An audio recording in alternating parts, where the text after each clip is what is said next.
Il y a quelque temps, une grande amie à moi a fait appel à moi pour assister dans son agence spécialisée dans les soins palliatifs. Ce n'est pas évidemment mon domaine, mais j'ai été invité pour assister à la formation de ces agents. Après une semaine de formation, il m'a été demandé si je pouvais continuer à assister à ce qu'on appelle les shadowing ou observateurs de terrain. C'est-à-dire les autres travaillent, moi j'observe comment ça se passe. C'est un moment qui m'a beaucoup influencé parce que j'ai vu combien la vie était fragile et combien le bien matériel était vaniteux. J'ai vu des gens en terminale dans des maisons somptueuses. J'ai vu des familles qui ne manquaient de rien à l'attente de départ de leurs proches. Parmi eux, j'ai vu des docteurs, j'ai vu des professeurs malades en terminale. Et j'étais pour la première fois en contact avec des gens qui allaient mourir dans les heures ou dans les jours qui venaient. J'ai donc compris que l'homme intelligent est celui qui réfléchit à la vie au-delà de celle que nous avons sur Terre. Une vie sans peine, mais surtout une vie sans fin. Dans la Bible, un homme dont l'esprit est taraudé, mieux troublé, dans l'idée de posséder cette vie sans fin, est venu voir Jésus pour discuter, échanger. C'était une discussion de haute facture entre, d'un côté, Nicodème, docteur de la loi, et Jésus, fils de Dieu. C'est une histoire qui se passe dans la Bible, dans le livre de Jean, chapitre 3, verset 1er au 17e.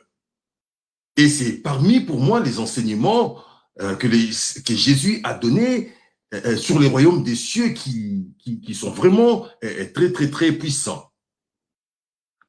Pendant qu'il parlait à Jésus, Jésus lui parle d'un autre sous-thème, d'un autre sujet qui est important, ancré dans ce qu'on appelle le royaume des cieux, la nouvelle naissance.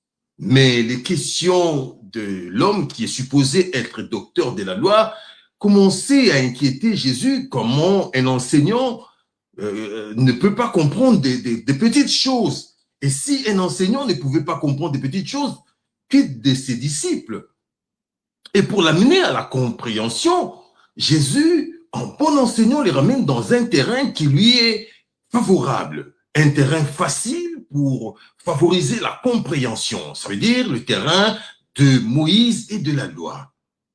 Dans le livre de Jean, chapitre 3, verset 14 au 16e, le Seigneur dit, comme Moïse éleva les serpents dans les déserts, il faut de même que les fils de l'homme soient élevés, afin que quiconque croit en lui ait la vie éternelle. Car Dieu a tant aimé le monde qu'il a donné son Fils unique, afin que quiconque croit en lui ne périsse point, mais qu'il ait la vie éternelle.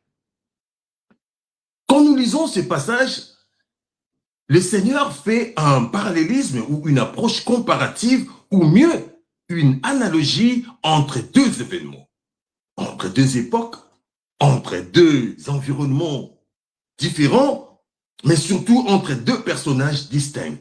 D'un côté, Moïse et Jésus lui-même.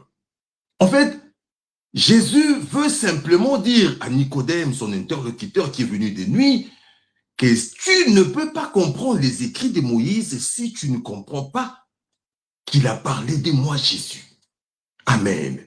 Les écrits donc de Moïse et même tout l'Ancien Testament sont l'ombre de la Nouvelle Alliance, de Jésus-Christ. Or, on ne peut pas avoir l'ombre, on ne peut avoir l'ombre que lorsqu'à l'origine, il y a un corps opaque qui est frappé par la lumière.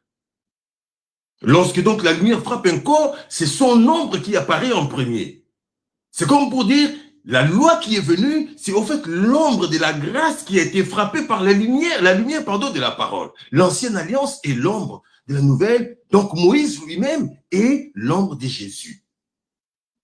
Et Jésus lui dit, comme Moïse éleva les serpents dans le désert. Cela, nous pouvons lire dans le livre des Nombres, chapitre 21.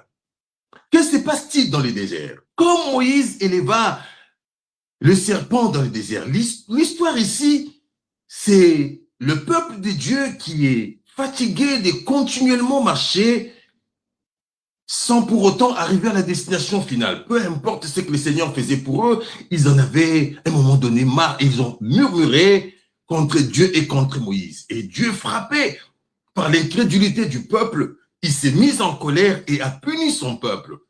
Le peuple pourtant qu'il a demandé à Moïse de pouvoir les sortir d'Israël, de l'Égypte. Il les a frappés en envoyant des serpents brûlants, très venimeux, pour les exterminer. Alors le peuple, voyant cela, s'est repenti et est allé demander à Moïse si le Seigneur pouvait faire quelque chose. Alléluia. Donc le Seigneur envoie les serpents brûlants, les serpents d'airain, comme une conséquence donc de sa colère contre les péchés du peuple. En d'autres termes, le victime même des morsures de ces serpents n'étaient pas des innocents. En réalité, ce qui a tiré les serpents de mordre les gens, c'était au fait leur propre péché. Les serpents brûlants, c'était des serpents que j'appelle des serpents intelligents, des serpents en mission, qui avaient en quelque sorte la liste des gens à mordre. Au préalable, on devait, pour être mordu par les serpents, commis ces péchés des murmures contre Dieu. Alléluia. Et le venin mortel des serpents brûlants était quelque chose qui terrifiait le peuple. Le venin qui circulait devait atteindre le cœur pour que la personne puisse mourir. Donc, il fallait, lorsqu'on est mordu par les serpents, avoir cette conscience de la présence du venin dans le sang. Il arrive des fois, on est attaqué par l'ennemi, on a un souci, on a le venin qui circule dans notre sang, mais nous ne sommes pas conscients de ce que nous sommes atteints par le venin mortel. Alléluia. De même que le péché donc attirait les serpents pour mordre dans le désert, la Bible dit, tous ont péché et sont privés de la gloire de Dieu. En d'autres termes, nous sommes tous exposés à la morsure des serpents, au venin des serpents, parce que tous ont péché et sont privés de la gloire de Dieu. Depuis le jardin d'Éden, l'homme est exposé au danger de la morsure des serpents. Alléluia. C'est-à-dire que nous avons des gens qui circulent, nous circulons avec le venin qui circule en traitant dans notre sang pour atteindre le cœur afin que nous puissions disparaître et mourir. Comme Moïse éleva le serpent d'airain dans le désert. On ne sait pas combien de temps ce venin prendra pour atteindre le cœur. C'est ça le problème. La problématique, on ne sait pas combien de temps ça prendra pour que nous puissions partir. C'est comme ça la vie. On ne sait pas combien de temps nous sommes sur terre pour partir. Nous ne savons pas. Mais il y a ces venins que l'homme a depuis le jardin d'Éden de la mort qui circulent jusqu'à ce que le jour du départ puisse arriver. Alléluia. Lorsque donc le serpent mord quelqu'un, c'est la course à la montre qui est déclenchée. Pour ceux qui ont été mordus ou lorsque nous regardons dans les documentaires, nous voyons combien l'homme devient agité lorsqu'il est mordu par les serpents. Malheureusement, aujourd'hui, peu importe la morsure du diable dans notre vie, nous vivons comme si de rien n'était, malheureusement. Le peuple, à l'époque, dans le désert, lorsqu'il a vu qu'il était en train de mourir comme des mouches, il s'est retourné vers Moïse, s'est repenti pour chercher Dieu. Malheureusement, nous, aujourd'hui, malgré la morsure du serpent, nous ne savons pas nous tourner pour regarder le Seigneur. La Bible dit, Dieu, parlant à Moïse qui est venu intercéder pour le peuple, va, fais-toi un serpent. Fais-toi un serpent. C'était donc la responsabilité à un moment donné de Moïse de faire un serpent pour activer la guérison du peuple. Et pas seulement faire un serpent, mais aussi lorsqu'il ferait le serpent, il devait l'élever sur une perche afin que toute personne qui jetterait un regard sur ce serpent puisse retrouver la vie puisse avoir la vie sauve malgré la présence du venin mortel. Alléluia. Dieu, pourquoi il a choisi l'airain, la bronze? Pour obtenir la bronze, bien-aimé, il faut que les matières premières qui composent le bronze soient soumises à une température, le feu à une température de plus ou moins 1000 degrés Celsius. Donc, il y avait une telle souffrance qui devait tomber quelque part à cause de ce que le peuple avait fait. Le serpent d'airain est donc la victime choisie pour remplacer le péché du peuple. Il fallait que la colère de Dieu s'abatte sur quelqu'un, sur quelque chose. Dans les déserts, comme c'était dans les déserts, il fallait que cela se fasse aussi sur le Fils de l'homme. Il devait être victime des péchés que lui n'a pas commis. Alléluia. Ésaïe l'a vu. Il a crié homme de douleur, habitué à la souffrance. Il était d'airain, il était de bronze, habitué à la souffrance des péchés qu'il n'avait pas commis. De l'autre côté, après que Moïse ait fait créer le serpent d'airain et l'élever, il y avait la responsabilité de ceux qui étaient mordus par les serpents. Je me dis, ils devaient se retourner pour voir, tourner leur regard vers le serpent, afin qu'il puisse être guéri. Il faut donc savoir que depuis le commencement, bien-aimé, Dieu, lorsqu'il a créé l'homme, il l'a mis au centre de sa création, ici sur terre, il lui a donné la liberté des choix. Il lui a donné la liberté de faire le choix. Il dit, j'ai mis devant toi la vie et la mort, la bénédiction et la malédiction. Je te conseille, je te suggère, moi Dieu, de choisir la vie. Beaucoup de fois, nous n'arrivons pas dans notre vie à aller au-delà parce que nous ne savons pas faire le choix, prendre notre responsabilité en choisissant la vie. Donc, la décision de choisir, c'était la responsabilité des gens qui étaient mordus par les serpents. Alléluia. Après donc, la fabrication du serpent brûlant, la fabrication du serpent d'airain, son élévation sur une perche, il revenait à ceux qui étaient mordus de tourner leur regard. Tourner leur regard. Le Seigneur dit, comme cela s'était fait dans les temps au désert avec Moïse, il faut que pareille chose arrive afin que quiconque tournera le regard puisse avoir la vie sauve. C'est dire que la responsabilité est à notre niveau. C'est un exercice apparemment simple, mais qui nécessite la conscience et le temps. Le temps, on n'a pas toujours le temps. Des fois, on dit, attendons, je suis encore jeune. Il y a les temps où je vais commencer à prier. Je suis encore.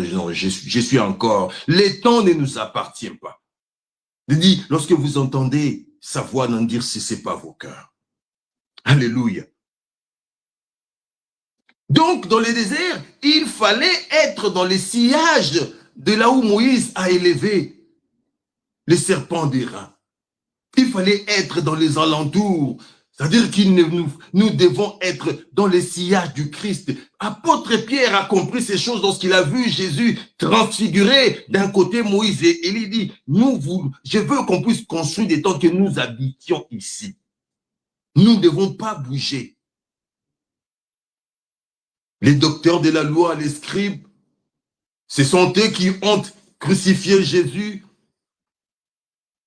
Ils n'ont pas élevé comme Moïse les serpents dans le désert, mais toute une personne, le Fils de Dieu. Et contrairement au désert, ici, nous n'avons besoin que là où nous sommes. Nous n'avons plus besoin de nous déplacer. L'opération s'est faite par la foi. Il s'est dit, afin que quiconque, de manière à ce que quiconque, pour que quiconque croira en lui, puisse avoir la vie sauve. C'est donc notre responsabilité. On n'a plus besoin de nous déplacer. L'opération s'est faite par la foi. Et il y a quelqu'un qui est élevé à la croix pour toi et pour moi. Et il a tout accompli. Isaïe a dit, les châtiments qui nous donnent la paix sont tombés sur lui. Il a été flagellé pour nous. Quand Moïse fit un seul serpent dans le désert, il n'y en avait pas deux. Pierre, un jour, il dit, Seigneur, même si tout le monde t'a abandonné, moi, je serai toujours avec toi. Le Seigneur dit, Pierre, tu ne comprends pas ce que tu dis. Avant que les coqs ne puissent chanter, 3 fois, toi, tu m'aurais déjà régné. 3 fois, tu vas le faire 3 fois. Paul avait la volonté, Pierre avait la volonté. Mais ce qu'il ne savait pas, c'est que Moïse n'a pas élevé 2 serpents. On ne pouvait pas avoir 2 innocents à la croix la même journée-là. On ne pouvait pas avoir 2 innocents. Il fallait qu'il y ait un seul qui soit élevé afin que quiconque croit, pas en eux, pas en moi et en Jésus, pas en ton pasteur et en Jésus, en lui seul. C'est pourquoi Pierre ne pouvait que renier le Seigneur. On ne pouvait pas avoir des innocents crucifiés. Il veut dire, car Dieu a tant aimé le monde, tel qu'il est. Il a aimé le monde tel que le monde était. Il aime le monde tel qu'il est. Il nous aime tel que nous sommes. Peu importe ce que nous faisons. Peu importe la charge de péché que nous avons sur nous. Peu importe les responsabilités maléfiques que nous pouvons avoir. Ça veut dire, car Dieu a tant aimé le monde. Peu importe, malgré son état d'informité, malgré l'état de péché que ce peuple pouvait se trouver, il a envoyé son fils unique. Dans le désert, c'était un simple serpent. J'étais en train de me demander comment, lorsque les gens regardaient un serpent fait des mains d'homme, il pouvait être guéri, la mort ne pouvait plus s'abattre sur lui. Comment alors celui qui est venu des dieux, le fils unique des dieux, comment on le regarde et nous ne sommes pas sauvés? Est-ce que c'est possible? Ce n'est pas possible. Si on pouvait regarder un serpent, simple serpent d'airain dans le désert, mais l'original, lorsqu'il vient, il doit être plus que la copie. Lorsque tu regardes le Seigneur, tu dois vivre ces merveilles. Car Dieu a tant aimé le monde, malgré son état, malgré son froissonnement, il a donné son fils unique. Abraham, dans son fort intérieur, lorsqu'on lui a demandé de sacrifier Isaac, je sais qu'Abraham se disait, je sais qu'il est parti avec la servante et il n'héritera pas avec mon fils comme ma femme Sarah a dit, mais j'ai quand même un autre fils quelque part. Mais ici, Dieu n'a que Jésus. Et à cause de toi et moi, il a sacrifié ce Jésus et il a mis, je parle de Jésus de la croix, et il est mis là. Si tu sais que tu es blessé par un serpent, par le serpent ancien qui est le diable, d'une façon ou d'une autre, tu n'as qu'à tourner le regard et regarder vers le Jésus de la croix. Ce n'est pas difficile, on ne demande pas de courir, on demande simplement pendant qu'on est encore conscient, avant que le venin ne puisse toucher le cœur, qu'on puisse tourner simplement le regard vers la croix et admirer la souffrance qu'il a. C'est en ce moment-là que le transfert s'est fait, comme nous faisons des fois à la banque. Tu mets le chèque et l'argent se retrouve dans ton compte. Tu vas dans les supermarchés, tu utilises. Lorsque nous regardons celui qui est attaché à la croix, nos péchés, nos défaites, notre mort est transmis en lui et lui nous transmet sa vie, la vie éternelle. Nicodème, c'est afin que quiconque croit ne périsse point, mais qu'il ait la vie éternelle. Comme au temps de Moïse, mordu par l'ennemi à cause de nos péchés, le venin qui circule vers le cœur, on ne doit pas attendre. On ne doit pas attendre à ce qu'il soit trop tard. Je voudrais inviter quelqu'un aujourd'hui, avant qu'il ne soit trop tard, lève-toi. On ne te dit pas d'aller quelque part là où tu es. Par la foi, tu peux élever tes yeux et regarder vers le Fils unique de Dieu, vers la croix où il est perché. Alléluia. Si par le bronze la mort est effacée, la mort n'a plus d'effet, Jésus de la croix, le Jésus de la croix est plus fort qu'un serpent d'airain dans le désert. Tourne simplement tes regards. Tournons simplement nos regards vers lui. Croyons simplement qu'il y a un transfert qui s'est fait, que personne ne te dise le contraire. La Bible dit, de la même façon que le peuple avait péché dans le désert, de la même façon qu'elle a reconnu son péché, de la même façon que Moïse est allé intercéder, la Bible dit, Christ est allé intercéder, assis à la droite du Père, intercédant pour nous, de la même façon que Dieu a pourvu à la solution à la croix. Les Jésus fixés, perché là-bas, c'est lui qui est flagellé, c'est Jésus qui a laissé couler son sang pour toi et moi, est prêt de pouvoir nous guérir du péché mortel qui veut nous prendre. Je suis sûr que lorsque je suis allé voir ces gens qui étaient dans le palliatif, je voyais des gens dans leur chambre bien préparée, avec de lumière bien préparée, des fois les photos de leurs enfants, de leurs grands petits-enfants. Il y a une femme, la photo de son mari à côté. Elle voulait mourir avec la photo de son mari, mais ce qui est vrai, c'est qu'elle ne savait pas là où il partait. On sait qui nous laissons derrière, mais on ne sait pas qui nous croisons. La meilleure des choses à faire, c'est de regarder, de tourner le regard simplement vers la croix de Jésus. Parce que même si aujourd'hui on est guéri, je suis sûr que nous savons tous, que tous ceux qui étaient mordus, lorsqu'ils ont regardé les serpents des reins, ils étaient sauvés. Mais un jour, ce n'était plus le serpent, mais c'était la malaria peut-être qui les a emportés. C'était peut-être l'âge qui les a emportés. Mais si nous regardons vers la croix de Jésus, bien-aimés dans le Seigneur, même la mort n'aura plus d'effet sur nous. Oh, mort, où est ton aiguillon?